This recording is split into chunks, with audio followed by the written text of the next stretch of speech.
લઈ જવાની ઘટના સામે આવી છે। પ્રાંતિજ શહેર ભાજપ પ્રમુખ સ્થાનિક યુવતીને લઈને ફરાર થયો છે। યુવતીના પરિવારજનો સાથે ટોળું પ્રાંતિજ પોલીસ મથકે પહોંચ્યું હતું। યુવતીને શોધી માતા પિતાને સોંપવા માટે રજૂઆત કરાઈ હતી। યુવતીને ફોસલાવીને લગ્ન કરી ક્યોંક લઈ ગયાના આક્ષેપો સાથે રજૂઆત કરાઈ છે।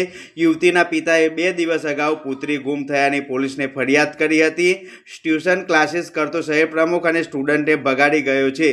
ક્લાસિકલ સંચાલકો સહિત આયોજકો પર પરિવારજનોનો હાલ તો આક્ષેપ છે।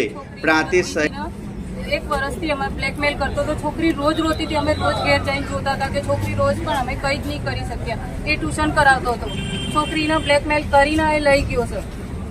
શિક્ષક તો હતો એ ભાજપનો લીડર ને 15 વર્ષનો ગેપ છે બે છોકરા છોકરીમાં। પછી અમારે શું કરવાનું બોલો?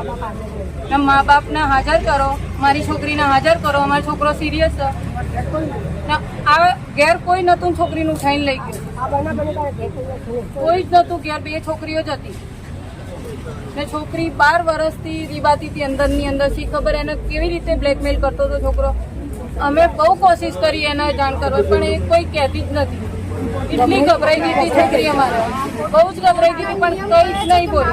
ને આ કાયદો કે છોકરા છોકરી એકલા આઈને સાઇન કરી જાય છે અને મા બાપની સહી વગર આ બધા આવા કાયદા બનાવ્યા છે। અમારે એક જ કે કાયદો બદલો, મા બાપની સહી વગર છોકરા છોકરીનું લગ્ન મંજૂર નહીં થાય। અમારે એ જોઈએ।